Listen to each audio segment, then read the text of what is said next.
എല്ലാവർക്കും നമസ്കാരം. നമ്മളിന്ന് ഡിസ്കസ് ചെയ്യാൻ പോകുന്നത് history of Indian national movement എന്ന പുസ്തകമാണ്. ആ പുസ്തകത്തിൽ ആദ്യത്തെ 3 യൂണിറ്റുകളിൽ ആദ്യത്തെ 3 ബ്ലോക്കുകളിലായിട്ടുള്ള സംഭവങ്ങൾ നമ്മൾ ഡിസ്കസ് ചെയ്തു. ഇന്ന് 3ാമത്തെ ബ്ലോക്കിലെ 4ാമത്തെ യൂണിറ്റാണ് നമുക്ക് ഡിസ്കസ് ചെയ്യാനുള്ളത്. 3ാമത്തെ ബ്ലോക്കിലെ 4ാമത്തെ യൂണിറ്റ്. എന്താണ് 4ാമത്തെ യൂണിറ്റ്? എന്താ പറയുക, ട്രൈബൽ പെസന്റ് മൂവ്മെൻറ്റ്സ് 1857 കാലഘട്ടത്തിൽ, അതായത് ബ്രിട്ടീഷുകാരുടെ കീഴിൽ വന്നിട്ടുള്ള പ്രധാനപ്പെട്ട സാന്തൽ ബിൽ റെബലിയൻസ് ആണ്. സാന്തൽസ്, ബിൽസ്, അതുപോലെ തന്നെ മാപ്ലാസ്, അങ്ങനെ വരുന്ന ഒരുപാട് റെബലിയൻസ് പെസൻസിൻ്റെ ഉണ്ട്, ട്രൈബൽസിൻ്റെ ഉണ്ട്. അങ്ങനത്തെ റെബലിയൻസിനെ കുറിച്ചാണ് നമ്മൾ ഡിസ്കസ് ചെയ്യാൻ പോകുന്നത്. നിങ്ങളുടെ പുസ്തകത്തിൽ heading anti British revolts after 1857 എന്നാണ്. ആഫ്റ്റർ 1857 എന്നൊരു ഭാഗം അവിടെ ആ പുസ്തകത്തിൻ്റെ ഹെഡിങ്ങിൽ ആവശ്യമില്ല. ശരിക്കും നമുക്ക് മൊത്തം പഠിക്കാണ്ട് ആൻറ്റി ബ്രിട്ടീഷ് റിവോൾട്ട്സ് എല്ലാതും, ഈ പെസൻസിൻ്റെയും ട്രൈബ്സിൻ്റെയും എല്ലാ റിവോൾട്ട്സും നമുക്കിതിൽ ഡിസ്കസ് ചെയ്യാനുണ്ട്. ഓക്കെ, അപ്പോൾ നമ്മൾ ബ്രിട്ടീഷുകാർ 1857 റിവോൾട്ട് പറഞ്ഞപ്പോൾ ഒരുപാട് കാരണങ്ങൾ, ബ്രിട്ടീഷുകാർ ഇവിടെ വന്ന് നടപ്പിലാക്കിയിട്ടുള്ള ഒരുപാട് കാരണങ്ങളാണ് 1857 റിവോൾട്ടിന് കാരണമായതെന്ന് പറഞ്ഞിട്ടുണ്ടായിരുന്നു അല്ലേ. അതൊക്കെ തന്നെയാണ് ഈ ട്രൈബൽ റിവോൾട്ട്സിന് അതുപോലെ തന്നെ പെസന്റ് കർഷകരുടെ ഈ വിപ്ലവങ്ങൾക്കും അല്ലെങ്കിൽ കർഷക സമരങ്ങൾക്കും അതുപോലെ തന്നെ ട്രൈബൽ ഗ്രൂപ്പിൻ്റെ സമരങ്ങൾക്കും ഒക്കെ കാരണമായിട്ടുള്ളത് നമുക്ക് മനസ്സിലാക്കാൻ സാധിക്കും.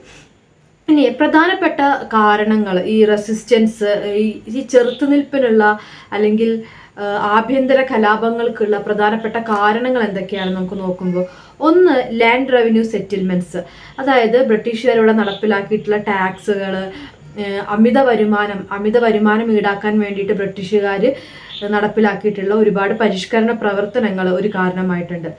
രണ്ടാമതായിട്ട് എക്സ്പ്ലോയിറ്റേഷൻ ഇൻ റൂറൽ ലൈഫ്, ഗ്രാമപ്രദേശങ്ങളിലെ ജീവിതങ്ങളെ അമിതമായിട്ട് ചൂഷണം ചെയ്തത് ഒരു കാരണമായിട്ടുണ്ട്. ദെൻ അടുത്തത് expansion of revenue administration over tribal territory, ഈ ട്രൈബൽ മേഖലകളിൽ അല്ലെങ്കിൽ ഗോത്ര വിഭാഗങ്ങൾ താമസിക്കുന്ന സ്ഥലങ്ങളിൽ അമിതമായിട്ട് നികുതി ഈടാക്കാൻ ശ്രമിച്ചത്, അല്ലെങ്കിൽ അവിടെ നടപ്പിലാക്കിയിട്ടുള്ള പല മെത്തേഡ്സ്, റവന്യൂ മെത്തേഡ്സ്, അതൊക്കെ ഒരു കാരണമായിട്ടുണ്ട്. അടുത്തൊരു കാരണം എന്ന് പറയുന്നത് promotion of British manufactured goods, ബ്രിട്ടീഷുകാർ ഉൽപ്പാദിപ്പിക്കുന്ന വസ്തുക്കൾ ഉപയോഗിക്കാനും അതിൻ്റെ ഒരു വാണിജ്യ കേന്ദ്രമാക്കാൻ അവർ പലപ്പോഴും പല പ്രദേശങ്ങളിലും നടപ്പിലാക്കാൻ ശ്രമിച്ചിട്ടുണ്ട്. അത്തരം ശ്രമങ്ങൾ ഗ്രാമപ്രദേശങ്ങളിലും ഗോത്രവർഗ പ്രദേശങ്ങളിലും ഒക്കെ നടന്നിട്ടുണ്ട്. അതൊരു കാരണമായിട്ടുണ്ടായിരുന്നു. അടുത്തൊരു കാരണം എന്ന് വെച്ചിട്ടുണ്ടെങ്കിൽ ഡിസ്ട്രക്ഷൻ ഓഫ് ഇൻഡിജിനസ് ഇൻഡസ്ട്രി, അതായത് ഓരോ സ്ഥലങ്ങളിലും സ്വയം പര്യാപ്തമായിട്ടുള്ള കുറേ സംവിധാനങ്ങൾ ഉണ്ടായിരുന്നു, ഒരു എക്കോണമി ഉണ്ടായിരുന്നു, സമ്പദ് വ്യവസ്ഥ ഉണ്ടായിരുന്നു. ആ സമ്പദ് വ്യവസ്ഥയെ തകർത്തത് ഒരു കാരണമായിരുന്നു. നെക്സ്റ്റ് ഒരു പോയിന്റ് എന്ന് പറഞ്ഞാൽ നാറ്റീവ് റൂളേഴ്സ്, സാമിന്ദാസ് തുടങ്ങിയവർക്കൊക്കെ അവരുടെ പൊസിഷൻ നഷ്ടപ്പെട്ടതും ഇത്തരം കലാപങ്ങൾക്ക് ഒരു കാരണമായിട്ടുണ്ട്. നെക്സ്റ്റ് എന്ന് പറഞ്ഞിട്ടുണ്ടെങ്കിൽ പവർ വെൽഡിങ് ക്ലാസസ്, പലപ്പോഴും ഈ അധികാരം ഉള്ള വിഭാഗക്കാരെക്കാൾ കൂടുതൽ പെസൻസ്, കർഷകർ, അതുപോലെ തന്നെ കൈത്തറി തൊഴിലാളികൾ, ഇവർക്കൊക്കെയാണ് കൂടുതൽ നാശനഷ്ടങ്ങൾ ഉണ്ടായിരിക്കണം, കൂടുതൽ എന്താ പറയുക, അവരുടെ ഒരു ജീവിത നിലവാരം കൂടുതൽ താഴ്ചയിലേക്ക് പോയത്. അപ്പോൾ ഇവർ കൂടുതലായിട്ട് ഇത്തരം യുദ്ധങ്ങളിലേക്ക് അല്ലെങ്കിൽ ഇത്തരം കലാപങ്ങളിലേക്ക് മുന്നിൽ വരുന്നൊരു സ്ഥിതി ഉണ്ടായിട്ടുണ്ടായിരുന്നു. അങ്ങനെ പല കാരണങ്ങൾ കൊണ്ടാണ് സാമന്തന്മാരായിക്കോട്ടെ, അതുപോലെ തന്നെ പെസൻസ് ആയിക്കോട്ടെ, കർഷകരായിക്കോട്ടെ, ഗോത്രവർഗക്കാരായിക്കോട്ടെ, ഇവരൊക്കെ യുദ്ധത്തിലേക്ക് കടന്നു വരുന്നത്. അങ്ങനെയാണ് ഒരുപാട് ആഭ്യന്തര കലാപങ്ങൾ ഉണ്ടാകുന്നത്. പിന്നെ മറ്റൊന്നെന്ന് പറഞ്ഞിട്ടുണ്ടെങ്കിൽ പുതുതായി രൂപപ്പെട്ടിട്ടുള്ള ഒരു വെൽത്തി ക്ലാസ് ഉണ്ട്, ഒരു സമ്പന്ന വിഭാഗമുണ്ട്. അതുപോലെ തന്നെ മണി ലെൻഡേഴ്സ് അഥവാ പലിശക്കാരൊക്കെ ഉണ്ട്. അവരോടൊക്കെയുള്ള ഒരു എതിർപ്പും കൂടെ ഇത്തരം സ്ട്രഗിൾസ് അല്ലെങ്കിൽ ഇത്തരം ചെറുത്തുനിൽപ്പുകൾക്ക് അല്ലെങ്കിൽ ഇത്തരം പോരാട്ടങ്ങൾക്ക് കാരണമായിട്ടുണ്ട് നമുക്ക് വിലയിരുത്താം. ദെൻ നമുക്കിനി ഓരോ പ്രൊട്ടസ്റ്റുകളും ഓരോ യുദ്ധങ്ങളും അല്ലെങ്കിൽ ഓരോ കലാപങ്ങളും എന്തൊക്കെയായിരുന്നു എന്ന് നോക്കാം. ആദ്യം പറയുന്നത് ട്രൈബൽ ഏരിയയിൽ അല്ലാതെ നടന്നിട്ടുള്ള ചില സിവിൽ അപ്രൈസിങ്സ് വെച്ചിട്ടുണ്ടെങ്കിൽ, സിവിൽ എന്ന് പറയുമ്പോൾ അധികവും നമുക്ക് സിവിൽ എന്ന വാക്കുകൊണ്ട് ഉദ്ദേശിക്കുന്നത് എന്താണെന്ന് വെച്ചാൽ ഇവിടെ ഈ ഭരണാധികാരികൾ ഓരോ നാട്ടിലെ ഒരു അധിപൻ ഉണ്ടായിരിക്കുമല്ലോ, നാറ്റീവ് റൂളേഴ്സ് എന്ന് പറയുന്ന നാട് ഭരിക്കുന്ന ആളുകൾ, അവര്, അതുപോലെ തന്നെ സാമന്തന്മാര്, ദെൻ ചില ഉയർന്ന ഉദ്യോഗസ്ഥര്, ഇപ്പോൾ ഊരുകളിലൊക്കെ തലവനായിരിക്കുന്ന ആൾക്കാർ, ഇവരൊക്കെ നടത്തിയിട്ടുള്ള കലാപങ്ങളെയാണ് നമ്മൾ സിവിൽ അപ്രൈസിങ്സ് എന്ന് പറഞ്ഞുകൊണ്ട് ഉൾപ്പെടുത്തിയിട്ടുള്ളത്. ഓക്കെ, ഇനി അതിൽ ഒന്നാമത്തതായിട്ട് പറയുന്നത് സന്യാസി റിവോൾട്ടാണ്. സന്യാസി റിവോൾട്ട് നടക്കുന്നത് 1763 1800 കാലഘട്ടത്തിലാണ് സന്യാസി റിവോൾട്ട് നടക്കുന്നത്. ബംഗാളിലാണ് ഈ ഒരു റിവോൾട്ട് നടക്കുന്നത്. ബംഗാളില് മുർഷിദാബാദ് അതുപോലെ തന്നെ ബൈകുന്ത്പൂർ എന്ന് തുടങ്ങിയ പ്രദേശങ്ങളിലാണ് ഈ ഒരു റെവല്യൂഷൻ, ഈ ഒരു പോരാട്ടം നടക്കുന്നത്. പണ്ഡിറ്റ് ഭവാനി ചരൺ പഥക് ആണ് ഇതിന് നേതൃത്വം നൽകുന്ന വ്യക്തി. സന്യാസി റിവോൾട്ട് ഒരു ഘട്ടം കഴിഞ്ഞപ്പോൾ ബ്രിട്ടീഷുകാരെ അടിച്ചമർത്തുകയാണ് ചെയ്യുന്നത്. സന്യാസി റിവോൾട്ടിന് ഹിന്ദു ആൻഡ് മുസ്ലിംസ് വിഭാഗക്കാരുടെ അവർ രണ്ടുപേരും ഒരുമിച്ച് ചേർന്നുകൊണ്ടാണ്, യുണൈറ്റ് ആയിട്ടാണ് ഈ ഒരു സമരത്തിൽ, സന്യാസി റിവോൾട്ടിൽ, സന്യാസി കലാപത്തിലേക്ക് വന്നത്. ദെൻ നെക്സ്റ്റ് ആണ് റിവോൾട്ട് ഇൻ മിഡ്നാപൂർ ആൻഡ് ദൽഭം പ്രദേശങ്ങളിൽ റിവോൾട്ട് 1766 to 1774 കാലഘട്ടത്തിലാണ് ഈ ഒരു റെബല്യൻ അല്ലെങ്കിൽ ഈ ഒരു റിവോൾട്ട് നടക്കുന്നത്. ഇനി ഇതിന് പ്രധാനമായിട്ടും നേതൃത്വം നൽകുന്നത് മിഡ്നാപൂർ എന്ന് പറയുന്ന പ്രദേശത്തിലെ സാമന്താസ് ജന്മികളാണ് അതിന് നേതൃത്വം നൽകുന്നത്. അതിന്റെ പ്രധാനപ്പെട്ട ലീഡേഴ്സ് ആണ് ദാമോദർ സിംഗ് ആൻഡ് ജഗന്നാഥ് ധാൾ. ദാമോദർ സിംഗും ജഗന്നാഥ് ധാളുമാണ് അതിന്റെ പ്രധാനപ്പെട്ട ലീഡേഴ്സ് ആയിട്ട് വരുന്നത്. ഇത് നടക്കുന്ന പ്രദേശങ്ങൾ സാമന്താസ് ഓഫ് ദൽഭം, മാൻഭം, റൈപൂർ, പാഞ്ചറ്റ്, ജതിഭൂമി, കരൺഗർ, ബാഗ്രി, അങ്ങനത്തെ കുറച്ച് സ്ഥലങ്ങളിലാണ് ഈ ഒരു റിവോൾട്ട് നടക്കുന്നത്. Next revolt of Moamorias. ഇത് നടക്കുന്നത് 1769 കാലത്ത്, 1769-99 കാലഘട്ടത്തിലാണ് നടക്കുന്നത്. 1769 ആസാമിലെ ഒരു പവർഫുൾ ഗ്രൂപ്പായിരുന്നു ആസാം അഹോം മൊണാർക്സ്. ഒരു പവർഫുൾ ഗ്രൂപ്പായിരുന്നു അവരെ. ഇത് മവോമാറീസ് എന്ന് പറയുന്നത് കുറച്ച് സോക്കോൾ ലോവർ കാസ്റ്റ് എന്ന് വിളിക്കപ്പെടുന്ന കുറച്ച് പെസൻസിന്റെ ഗ്രൂപ്പാണ് ഈ മവോമാറിയാസ് എന്ന് പറയുന്നത്. ഇവരുടെ നേതൃത്വം ഇവരെന്ന് പറഞ്ഞാൽ ഈ മാവോമാറിയാസ് എന്ന് പറയുന്ന ഗ്രൂപ്പ് അനിരുദ്ധ ദേവ് എന്ന് പറയുന്ന ആളുടെ അനിരുദ്ധ ദേവിന്റെ ടീച്ചിങ്സ്, ഉപദേശങ്ങളും അവരുടെ പ്രവൃത്തികളിലൂടെ അതിൽ ഇൻസ്പയർ ആയിട്ട് ജീവിച്ചു വന്നിട്ടുള്ള ആൾക്കാരായിരുന്നു ഈ മാവോമറിയാസ് എന്ന് പറയുന്നത്. അതുകൊണ്ട് തന്നെ അവര് പെട്ടെന്ന് തന്നെ അവർക്കെതിരെ നടന്ന അനീതിക്കെതിരെ കലാപത്തിലേക്ക് വരികയാണ് ചെയ്യുന്നത്. ഇനി ഇത് അവസാനം ഇല്ലാതാക്കുന്ന ബ്രിട്ടീഷ് അതോറിറ്റി ഈ അഹോം പ്രദേശം കൈയടക്കുന്നതോടുകൂടിയാണ് ഈ ഒരു കലാപം ഇല്ലാതാണെങ്കിൽ കലാപം ഒതുങ്ങി പോകുന്നതാണ് റിവോൾട്ട് ഓഫ് മാവോമാറിയസ്. ഇതിലെല്ലാതൊന്നും ഡീറ്റെയിൽ ആയിട്ടൊന്നും അത്ര എല്ലാതും വിശദമായിട്ട് എന്തൊക്കെ അവിടെ സംഭവിച്ചു എന്നൊന്നും നമുക്ക് പറയാനോ എഴുതാനോ സമയം കിട്ടില്ല. പക്ഷെ ഇതിലെ മെയിൻ പോയിന്റ്സ് നോട്ട് ചെയ്ത് വയ്ക്കുക.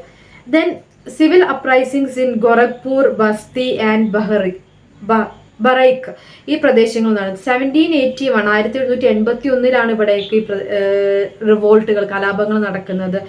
ഇതെന്ന് പറഞ്ഞാൽ മൈസൂർ, മറാത്താസ് ഇവിടെയൊക്കെ ഭാഗങ്ങളിലൊക്കെ വാരണാസിന്റെ കുറച്ച് പോളിസീസ്, വാരണാസിങ്സ് ഈ മറാത്ത പ്രദേശങ്ങളൊക്കെ എന്താ പറയുക, ആക്രമിക്കാൻ വേണ്ടിയിട്ടൊക്കെ ഒരുപാട് പൈസയും കാര്യങ്ങളൊക്കെ ചിലവായിട്ടുണ്ടല്ലോ.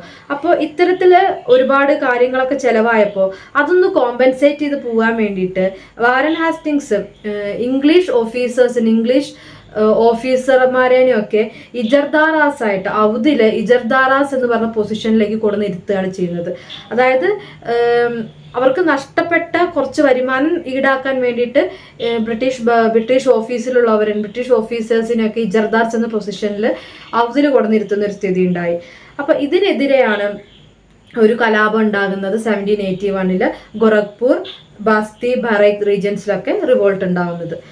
ദെൻ ഈ റിവോൾട്ടിന്, ഈ കലാപത്തിന് നേതൃത്വം നൽകുന്ന അവിടുത്തെ സാമന്താസും അതുപോലെ തന്നെ കർഷകരും ഒരുമിച്ച് നിന്നുകൊണ്ടാണ് ഈ യുദ്ധത്തിന് നേതൃത്വം നൽകുന്നത്. ദെൻ നെക്സ്റ്റ് ആണ് revolt of Raja of Vizianagaram. Vizianagaram എന്ന് പറഞ്ഞ വിജയനഗരത്തിനെയാണ്, ആന്ധ്രാപ്രദേശ് കേന്ദ്രീകരിച്ചിട്ടുള്ള വിജയനഗരത്തിനെയാണ് പറയുന്നത്. 1794 ഇവിടെ ഒരു റിവോൾട്ട്, ഈ ഒരു സിവിൽ റിബല്യൻ, ആഭ്യന്തര കലാപം ഉണ്ടാകുന്നത്. ഇംഗ്ലീഷുകാരും അതുപോലെ തന്നെ ആനന്ദ ഗജപതി രാജു അത് വിജയനഗരത്തിന്റെ ഒരു റൂളറായിരുന്നു, ഒരു മൊണാർക്കായിരുന്നു, റൂളറായിരുന്നു ഗജപതി രാജു എന്ന് പറയുന്നത്. ഇവർ തമ്മിൽ ഒരു ഡീൽ ഉണ്ടാവുന്ന ഒരു ഉടമ്പടി പോലെ ഉണ്ടാവുമായിരുന്നു 1758 എന്തിനെതിരെയെന്ന് വെച്ചിട്ടുണ്ടെങ്കിൽ ഫ്രഞ്ചുകാരനെ ഈ നോർത്തേൺ സർക്കാർസിൽ നിന്ന് പൂർണ്ണമായിട്ടും ഒഴിവാക്കാൻ വേണ്ടിയിട്ടൊരു ഉടമ്പടി ഉണ്ടായിട്ടുണ്ടായിരുന്നു. ആ ഉടമ്പടിയുടെ ഭാഗമായി നിന്നുകൊണ്ട് ഈ വിജയനഗരത്തിലെ രാജ ഫ്രഞ്ചുകാർക്കെതിരെ യുദ്ധത്തിലേക്ക് വരികയും ബ്രിട്ടീഷുകാർ അത് കയ്യും കെട്ടി നോക്കി നിൽക്കുന്ന ഒരു സ്ഥിതിയൊക്കെ ഉണ്ടായിട്ടുണ്ടായിരുന്നു. അപ്പോൾ പക്ഷെ പിന്നീട് ഈ യുദ്ധം ജയിച്ചപ്പോൾ, ഇവർ ഒരുമിച്ച് നിന്നുകൊണ്ടാണെങ്കിലും യുദ്ധം ജയിച്ചപ്പോൾ ഈ ബ്രിട്ടീഷുകാർ എന്താ ചെയ്തെന്ന് വെച്ചിട്ടുണ്ടെങ്കിൽ 1793 ഈ രാജ ആനന്ദ ഗജപതി രാജു, ആ രാജാനെ ബ്രിട്ടീഷുകാരുടെ കീഴിൽ ഒരു പെൻഷൻ കൊടുത്തൊരു മൂലക്കിരുത്ത പെൻഷനറായിട്ട് രാജനെ വേറൊരു പെൻഷനറാക്കിക്കൊണ്ട് ആ പ്രദേശം ബ്രിട്ടീഷുകാർ കൈയടക്കുകയാണ് ചെയ്തത്. അപ്പൊ ഇതിനെതിരെ പ്രതിഷേധിച്ചുകൊണ്ടാണ് 1794 ഒരു കലാപം ഉണ്ടാകുന്നത്. വിജയനഗരം രാജാവ് പത്മനാഭം ഇന്നത്തെ വിശാഖപട്ടണം അന്ന് പത്മനാഭം എന്നറിയപ്പെടുന്ന സ്ഥലത്ത് വെച്ചാണ് റിവോൾട്ട് ഉണ്ടായത്. കമ്പനി ജയിക്കുകയാണ് ചെയ്യുന്നത്, വിജയനഗരം അവർ പിടിച്ചെടുക്കുന്നു. അതാണ് റിവോൾട്ട് ഓഫ് വിജയനഗരം. ദെൻ ഔദിലുണ്ടായിട്ടുള്ള സിവിൽ റെബലിയനിൽ ഔദ് 1799 ഒരു റിബലിയൻ ഉണ്ടാകുന്നത്. ബനാറസിലാണ് ഉണ്ടാവുന്നത്. ബനാറസ്, ആ സ്ഥലത്തെ ഒരു റൂളറായിരുന്നു, ഭരണാധികാരിയായിരുന്നു വസീർ അലിഖാൻ ആയിരുന്നു ഭരണാധികാരി. വസീർ എന്ന സ്ഥാനപ്പേരാണ്. അദ്ദേഹത്തിന് ബ്രിട്ടീഷുകാർ പെൻഷനറായിട്ട്, ബ്രിട്ടീഷുകാരുടെ കീഴിൽ ഒരു പെൻഷനറായിട്ട് ഇരുത്തുന്ന ഒരു സ്ഥിതി ഉണ്ടായിട്ടുണ്ടായിരുന്നു. അപ്പോൾ ആ ഒരു സന്ദർഭത്തിൽ ജനുവരി 1799 ജോർജ് ഫ്രെഡറിക് ചെറി എന്ന് പറയുന്ന ഒരു ബ്രിട്ടീഷ് പൗരന്, ആരാണ് ജോർജ് ഫ്രെഡറിക് ചെറി എന്ന് പറയുന്ന ബ്രിട്ടീഷ് പൗരനെ ഈ ബനാറസിലുള്ള ഇവരുടെ ഈ വസീർ അലിഖാന്റെ നേതൃത്വത്തിൽ കൊല്ലുകയാണ് ഉണ്ടാവുന്നത്. ഈ ബ്രിട്ടീഷ് സിറ്റിസണിനെ കൊല്ലുന്നുണ്ട്. ഉച്ചയ്ക്ക് ഊണ് കഴിക്കാൻ വീട്ടിലേക്ക് വിളിച്ചു വരുത്തിയിട്ട് കൊല്ലുന്നൊരു സാഹചര്യമാണ് ഉണ്ടാവുന്നത്. അതിനോടൊപ്പം തന്നെ വസീർ അലിഖാന്റെ കൂട്ടത്തിലുള്ളവര് 2 യൂറോപ്യൻ ആളുകളെയും കൂടെ കൊല്ലുന്നുണ്ട്. അപ്പോൾ ഈ കൊലപാതകങ്ങളെ ബനാറസ് മസാക്കർ എന്നാണ് അറിയപ്പെടുന്നത്. ബനാറസ് മസാക്കർ എന്നാണ് അറിയപ്പെടുന്നത്. ഈ ഒരു സാഹചര്യത്തിലാണ് സിവിൽ റെബലിയൻ ഉണ്ടാകുന്ന ഔദിൽ ബ്രിട്ടീഷുകാർക്കെതിരെ റെബലിയൻ ഒക്കെ ഉണ്ടാകുന്നത്. ഇവരെ കൊന്നുകൊണ്ടൊക്കെയാണ്. പക്ഷെ ബ്രിട്ടീഷുകാർ അത് അടിച്ചമർത്തുക തന്നെയാണ് ചെയ്യുന്നത്. ബ്രിട്ടീഷിന്റെ അന്നത്തെ ജനറൽ ആയിരുന്നു ജനറൽ എർസ്കിൻ ആണ് ഈ സിവിൽ റെബലിയൻ ഇൻ ഔദ് അടിച്ചമർത്തുന്നത്. ദെൻ അടുത്തൊന്നാണ് കച്ച് റെബലിയൻ. 1816 to 32 നടന്നിട്ടുള്ളതാണ് കച്ച് റെബലിയൻ. കച്ച് റെബലിയൻ എന്ന് വെച്ചിട്ടുണ്ടെങ്കിൽ കച്ച് റീജിയന്റെ ഉള്ളിൽ തന്നെയുള്ള പ്രഭുക്കന്മാരുടെ ഇടയ്ക്കാണ് ഈ ഒരു പ്രശ്നം നടക്കുന്നത്. രാജ ബർമാൽ രണ്ടാമന്റെ നേതൃത്വത്തിൽ ബ്രിട്ടീഷുകാരെ ആ ഒരു പ്രദേശത്ത് നിന്ന് പുറത്താക്കാൻ വേണ്ടിയിട്ടാണ് ഈ ഒരു അപ്രൈസിങ് പ്രധാനമായിട്ടും നടക്കുന്നത്. പക്ഷെ ബ്രിട്ടീഷുകാര് ഈ കച്ച് മൊണാർക്കായിട്ടുള്ള റാവോ ബർമാലിനെ പുറത്താക്കുകയും ആ പ്രദേശം പിടിച്ചെടുക്കുകയും ചെയ്തു. അങ്ങനെ ആ ഒരു യുദ്ധത്തില് പൂർണ്ണമായിട്ടും കച്ച് റെബലിയൻ നടന്നെങ്കിലും കച്ചുകാർ തോൽക്കുക തന്നെയാണ് ചെയ്യുന്നത്. അടുത്തൊന്നാണ് റൈസിംഗ് അറ്റ് ബറേലി എന്ന് പറയുന്നത്. ബറേലിയിലെ റൈസിംഗ് എന്ന് വെച്ചിട്ടുണ്ടെങ്കിൽ ഒരു മുസ്ലിം റിവോൾട്ട് ആയിട്ടാണ് പിന്നീട് അത് അറിയപ്പെട്ടത്. അതായത് പോലീസുകാർ ഒരു മുസ്ലിം സ്ത്രീയോട് വളരെ അപമര്യാദയായിട്ട് പെരുമാറി, ടാക്സ് നികുതി പിരിക്കുന്നതുമായി ബന്ധപ്പെട്ടുകൊണ്ട് വളരെ അപമര്യാദയായിട്ട് പെരുമാറുകയും അതിനെ മുൻനിർത്തിക്കൊണ്ട് അവിടെ ഒരു ആഭ്യന്തര കലാപം പൊട്ടിപ്പുറപ്പെടുകയാണ് ചെയ്യുന്നത്. ഈ മുഫ്തി മുഹമ്മദ് ഐവാസ് ഇദ്ദേഹമാണ് അതിനൊരു പ്രധാനപ്പെട്ട നേതൃത്വം നൽകിയത്. അദ്ദേഹത്തിന്റെ നേതൃത്വത്തിൽ പോലീസ് സ്റ്റേഷൻ ആക്രമിക്കുകയും പോലീസ് സ്റ്റേഷൻ കത്തിക്കുകയും എല്ലാം ചെയ്യുന്നുണ്ട്.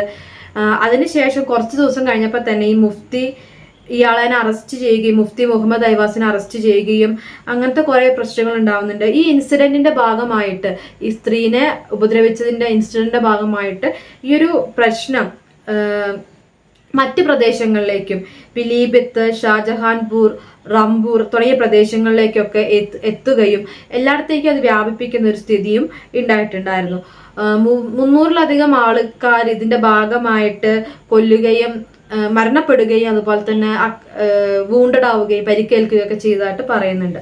അതാണ് റൈസിംഗ് അറ്റ് ബറേലി. ഇതിന് കുറച്ചും കൂടെ പിന്നീടൊക്കെ ഒരു എന്താ പറയാ, ഒരു മുസ്ലിം വിഭാഗത്തിൻ്റെതായിട്ടുള്ള അക്രമം എന്നൊക്കെ പറയപ്പെടുന്ന സ്ഥിതി ഉണ്ടായിരുന്നു. ദെൻ നെക്സ്റ്റ് ഒരു പോരാട്ടമാണ് പൈക്ക റെബലിയൻ. 1817 പൈക്ക റെബലിയൻ ഉണ്ടാവുന്നത്. ഒഡീഷയിലെ ഒരു ഗ്രൂപ്പാണ് പൈക്കാസ് എന്ന് പറയുന്നത്. അതൊരു ട്രഡീഷണൽ ആയിട്ട് ഫുഡ് സോൾജേഴ്സ് ആണ്, കാലാൾപ്പട, അവരായിരുന്നു പൈക്കാസ് എന്ന് പറയുന്നവര്. അവർക്ക് ഒരുപാട് പരമ്പരാഗതമായിട്ടുള്ള അവകാശങ്ങളും പോലീസിലും മിലിറ്ററിയിലൊക്കെ അങ്ങനത്തെ അവരവിടെയൊക്കെ ഡ്യൂട്ടി ചെയ്തിരുന്ന ആൾക്കാരായിരുന്നു. ഇനി ഇതില് ബക്ഷി ജഗ്ബന്ധു വിദ്യാധർ, അദ്ദേഹം ഒരു മിലിറ്ററി കമാൻഡർ ആയിരുന്നു. കുർദാസ് ആർമിയുടെ മിലിറ്ററി കമാൻഡർ ആയിരുന്നു ബക്ഷി ജഗ്ബന്ധു വിദ്യാധർ. ഇദ്ദേഹം ഒരു പ്രധാന നേതൃത്വമായിരുന്നു ഈ ഒരു പൈക്ക റെബലിയന്.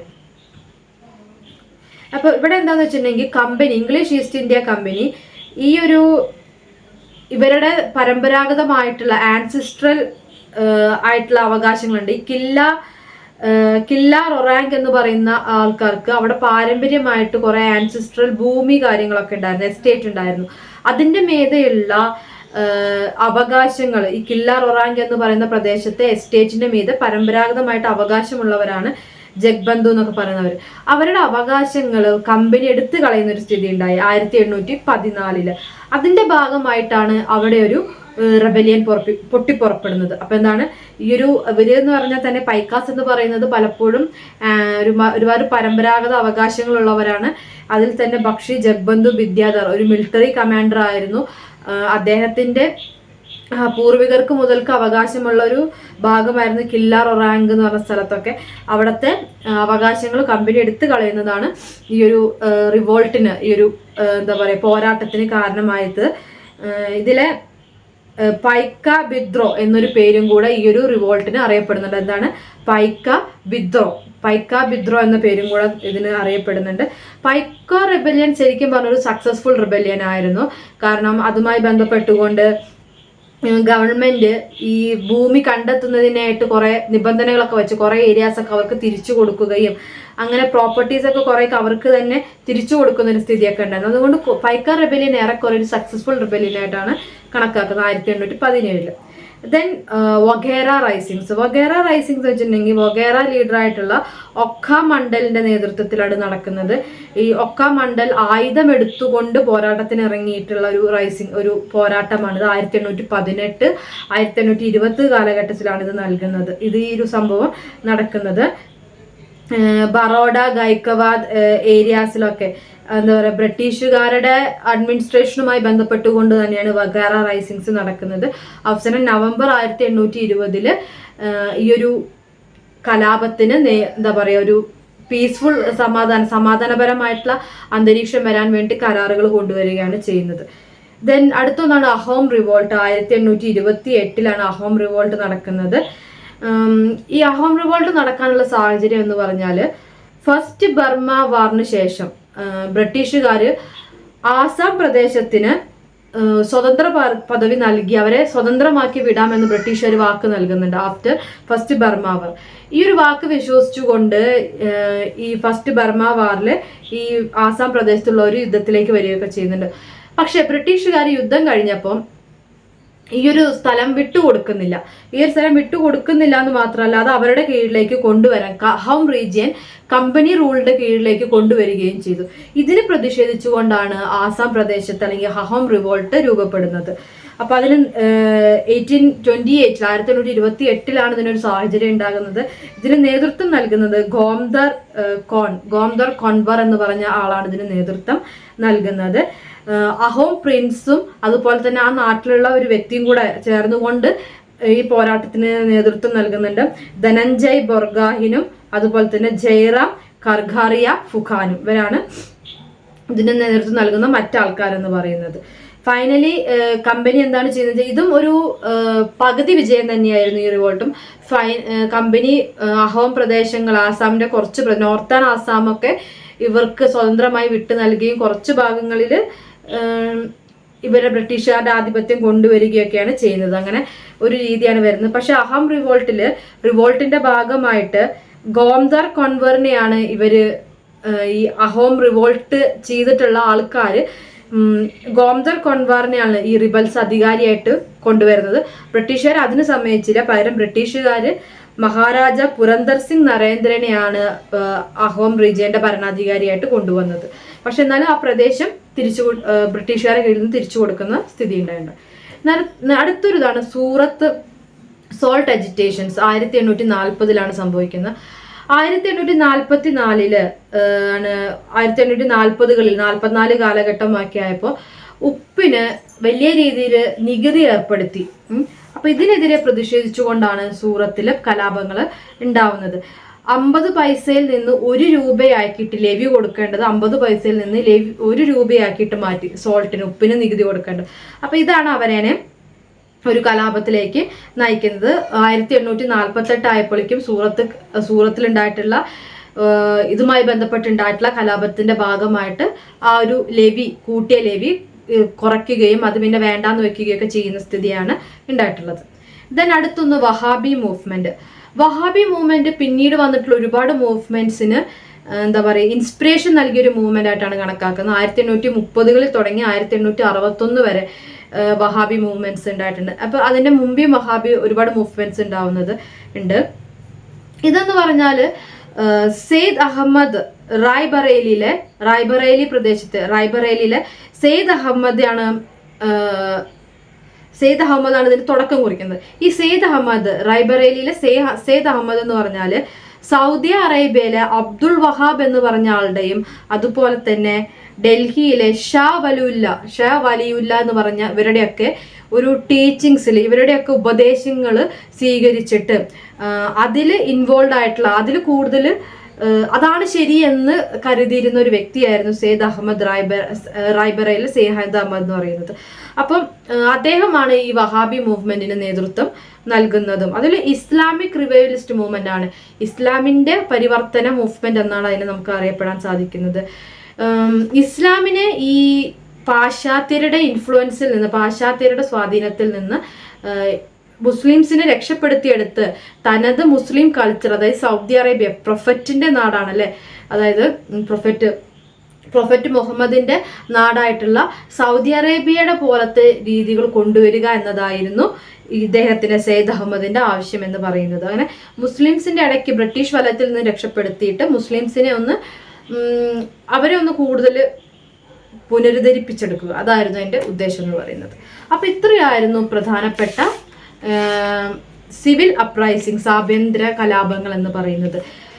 പേര് മാത്രം പറയാം: Sanyasi revolt, Midnapore and Dhalbhum revolt, Moamorias revolt, civil uprisings in Gorakhpur, Basti and Bahraich, then revolt of Raja of Vizianagaram, civil rebellion Oudh, Kutch rebellion, rising at Bareilly, Paika rebellion, Waghera rising, Ahom revolt, Surat salt agitations, Wahabi movement.